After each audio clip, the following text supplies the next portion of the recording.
Hello, welcome to Cardboard History. I'm David. Today I want to talk about Strongsville. The Strongsville show is tomorrow, and I am definitely looking forward to going to that show. This will be my second year attending. I went last year. It was a fantastic show. I found some great pickups. Last year I wasn't really as involved in YouTube. I wasn't making content yet, so I did, see Chris from Missouri there, the infamous mayor of Strongsville, and was able to chat with him a little bit while we were waiting in line to go into the show. This year, really hoping to see a lot more people now that I am also making content. Planning on going to the YouTube get-together on Friday night at the Best Western. So hopefully I'll get to meet many of you and see you there. For this video, I just wanted to share a little bit of my goals for Strongsville and talk about some things that I'm looking to pick up and hoping to accomplish while I'm at that show tomorrow. For me, it's about a 2-hour drive. I live in Ohio, so I'm really glad it's close by. I'll just take off tomorrow morning and drive over there. It's been a little touch and go this week as to whether or not I'd be able to go. I was hit with a pretty rough cold last weekend that trailed into this week. Apologize if I am still coughing in the midst of this recording.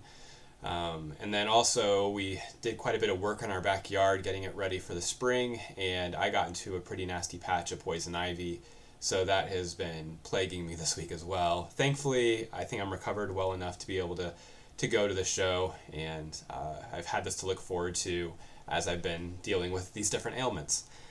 As for Strongsville, some of my goals can be divided up into sort of two categories or two collections that I'm working on. The first one is the Ken Burns collection. If you've seen any of my videos, there's about 435 cards of players that are mentioned in the Ken Burns documentary, and I'm trying to put together a collection of playing days cards for each of the players that are mentioned in the documentary. And I'm pretty early on in that journey, about 10% of the way in, and I'm hoping to be able to find one significant card at the show. So instead of targeting, one specific card, like going there and saying, I'm looking for a 53 top Satchel Paige, and I'm going to walk away with one no matter what, even if it's not the right one, I'm taking more of an approach of I have a list of probably about 25 cards that are in the price range that I would consider to be a significant pickup for this collection. I want to go over the list a little bit of that, so if you happen to see me there and you've come across any of these cards, or maybe you're attending and you have one of these that you're looking to sell, I would definitely be interested. So I'm looking for some 19th century cards. These are ones that if they pop up, they'll probably be a little bit out of my price range, but I'm keeping my eye open for them. I'm trying to collect E90s of the $100,000 infield. So that would be like Blackjack Berry and the other teammates that were on that kind of infamous $100,000 infield. I'm trying to get all of those in the E90 so I can have a complete set of those players. Another card, if it's in a decent enough eye appeal but perhaps lower grade, would be either the T205 or T206 Christy Mathewson. Most of those that I've seen come up have kind of been out of the price range of what I'm wanting to spend on that card. But if the right one comes along and I have the opportunity, that would be one that would be fantastic to pick up. Also looking for a Polo Grounds Honus Wagner, or a Crackerjack Charles Comiskey or Armando Marsans. Those are some of the more pricier cards. The W514 set is a set that I'm trying to collect for the Black Sox story. So that would be any of the players on that Black Sox team from 1919 or the Reds team that played them in that World Series. Trying to collect all of those players in the W514, so that would include the Joe Jackson, which will definitely be out of my price range, but several other key players from those teams. A few other bigger players from the pre-war would be Walter Johnson, looking for that in the E121, or a DeLong Lefty Grove. So those are two cards that kind of complete out what I'm looking for in the pre-war era. Post-war, there's a few bigger names like the 53 Topps Page or the 51 Bowman Ted Williams that I'll keep my eye open for, or maybe even a 56 Jackie Robinson. Those are kind of the three post-war cards. They're a little bit more common to find, so I wasn't I was hoping to find something that's been a little bit more challenging, like the Crackerjack cards that don't show up all the time on eBay. So we'll see what I can find. The other set that I've got my eye open for would be the 1970s Lachlan. There's, I think, 74 and 78 long ago Black Stars. So looking for Josh Gibson, Cool Papa Bell, a few other of the Negro League players, where those are their first cards that are really attainable. Some of them have extremely rare cards from their playing days, either from Cuba or Mexico, and those cards are almost impossible to find, and when they do show up, they go for thousands of dollars. So rather than trying to target those cards, I've opted instead for kind of their earliest non-playing days cards, which would be that Laughlin set. So that's the first project that I'm looking to add some cards to at the Strongsville show. The second one is my Cubs collection. I completed my Topps run, and so there's a few other things that I'm looking to do with that set. The first thing is, I kind of like the Ken Burns collection. I want to target one big card. I'm looking for something that's going to be a little bit more rare, that has a really low pop, that I might not be able to find. Rick Vintage Oddball Cards has put out a video response challenge for if you have a card from a set that you don't think that John Mangini has a card from that set. And right now I have a card in mind that's in my collection that I might use, but I don't know if it's going to be rare enough to get it done. So I'm not just picking up a card for that video response. I always am interested in finding some really low pop stuff from the Chicago Cubs that's just hard to find. So if I can find something like that fits, that would kind of be the one big item that I'm targeting for my Cubs collection. Beyond that, any pre-war stuff, strip cards and things like that I can pick up, always interested at, probably in a lower grade, lower price range. I also want to try to finish out my Cubs Bowman run from 49 through 55. And so there's usually dealers there that have binders for set collectors, and I'll probably take time to flip through those and try to pick up some of the commons. Beyond that, always keeping my eye open for Venezuelans. I'm slowly working on a Cubs Venezuelan run as well as the O-Pee-Chee run. So last year I found a couple of O-Pee-Chees, but there weren't any Venezuelans last year. I'm hoping with there being more dealers there this year that there might be a Venezuelan dealer there. If anybody knows of anyone that's going to be there that has Venezuelan cards, feel free to comment on this and let me know, and I'll be sure to check out their tables. And then also, Strongsville last year was a really great show for me to pick up some of the Topps insert type items from the 50s, 60s, and early 70s, like the stamps, decals, coins, pins, kind of the cards that were the cards and items that were produced by Topps that weren't really part of the base Topps set.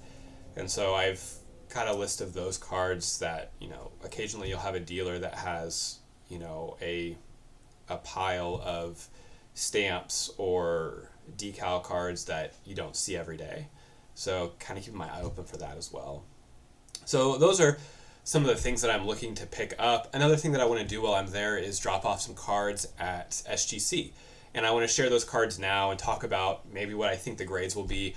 I'm not by no means an expert on grading or evaluating grades. About a year ago, I sent in my Cubs T206 set that I had so far, about 20 cards, and I had no idea. When they came back, some of the cards that I thought would grade really high got ones. Some of the ones I'm like, oh, this will be a 1. It got a 3.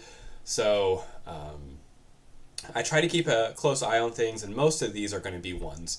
And maybe authentic. There's a card. I'll go through these and show them. These are cards that I picked up from the Greg Morris Marketplace auction.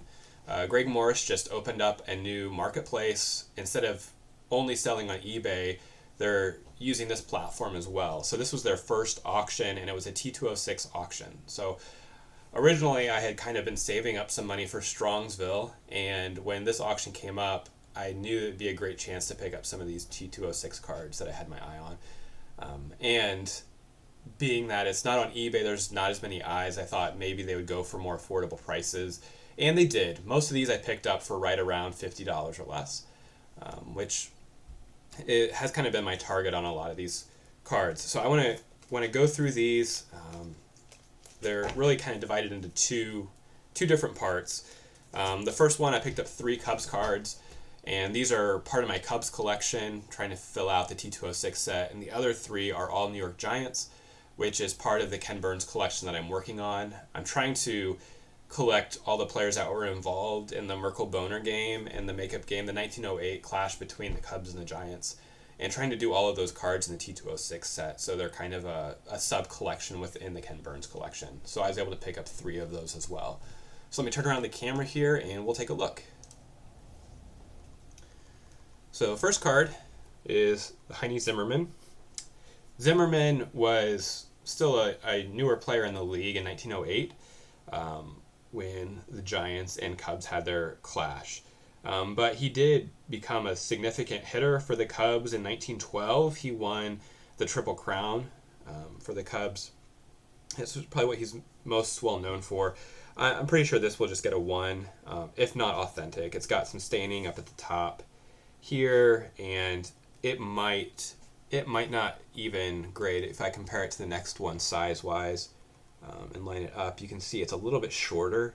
So there's a chance this one might get a min size, not met, and just get on authentic. There's also the back, Piedmont back. It is a decently clean back, though. So that's the Zimmerman. Next up is Del Howard. Howard did play in the makeup game that the Cubs and the Giants played to make up the result of the Merkle-Boner game and decide who would go to the World Series. Even though the Cubs won, he only went 0 for 4 in that game. So this is a little nicer quality. There's some staining on the back, so I'm not sure how much they'll really take off for the back being off-center and stained. But the front, decently centered, definitely rounded corners. But this one might have a chance of getting higher than a 1, I'm hoping. Final Cubs card is this Orville Overall. And this is definitely a 1. It's got a pinhole on the top, significantly rounded corners. Overall, was a fantastic pitcher for the Cubs in the early 1900s. Most notably, he pitched a complete game shutout to win the 1908 World Series for the Cubs against the Tigers. Staining on the back as well. But this is the final card for the 3 overall cards in the T206 set that I need, the portrait version. First up for the Giants cards then is this Moose McCormick.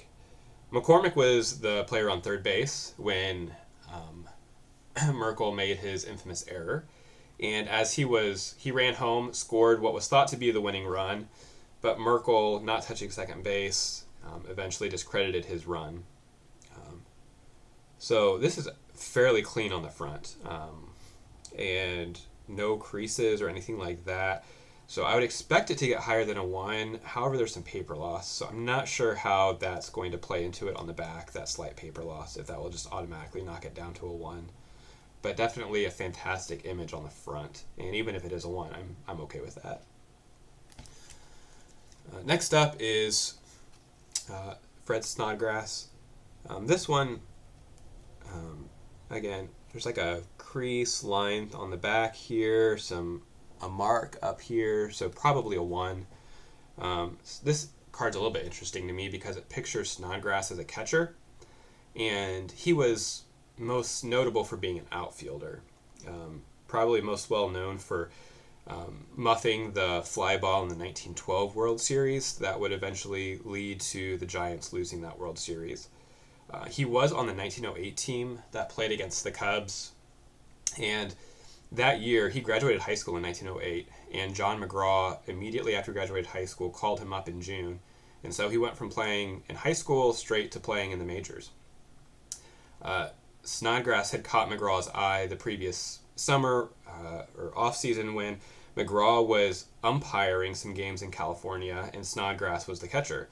And Snodgrass was a very outgoing, gregarious catcher who would often get into arguments with umpires. So if you can imagine John McGraw umpiring and a catcher having the gall to get into an argument with John McGraw, That certainly caught McGraw's eye, and he kind of matched McGraw's intensity for the game and McGraw's love of arguing with umpires. So after he graduated high school, McGraw brought him up. He had 22 at-bats that first year, but then became a more significant member of the team as he moved to the outfield.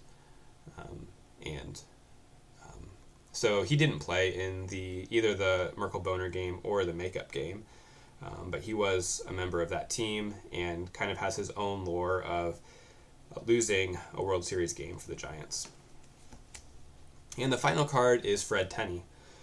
Tenney was the first baseman for the Giants, and he is the player that Merkel replaced. So Merkel, being a new player on the team like Snodgrass, stepped in for Tenney when Tenney got injured and couldn't play first base, and Merkel's inexperience certainly came through when he made the mistake of running out of the grounds before touching second base. This card is definitely going to be a 1, if not authentic. But this is something I didn't realize. I didn't pay, I guess, too close attention to the auction. I had quite a bit going on when these were ending. And I was pretty excited to find that this is actually an old millback. You can barely tell from right there. Because of the amount of paper loss, it looks like it was glued into an album or something like that. This will probably get an authentic, but the old millbacks are extremely rare. There's only, I say extremely rare, compared to like a Piedmont back. There's certainly more rare backs, but for the Fred Tenney card, there's only 15 between SGC and PSA that have been graded. So I was excited, despite the rough condition of this one, to get an old millback. That's the first one that I have in my collection. So that is Fred Tenney. These are the cards that I'm taking to grade, and hopefully they'll get turned around fairly quickly, and I can share with you all how they turn out. So if you're still watching, thank you. If you're going to be at Strongsville, let me know in the comments. I am looking forward to meeting many of you that have commented on my videos and that I've also watched, over the past several years on YouTube. And beyond just seeing some awesome cards, I'm really looking forward to getting to meet quite a few people. So if you're going, I hope to see you there. Thank you for watching, not Chasing Cardboard, thank you for watching Cardboard History.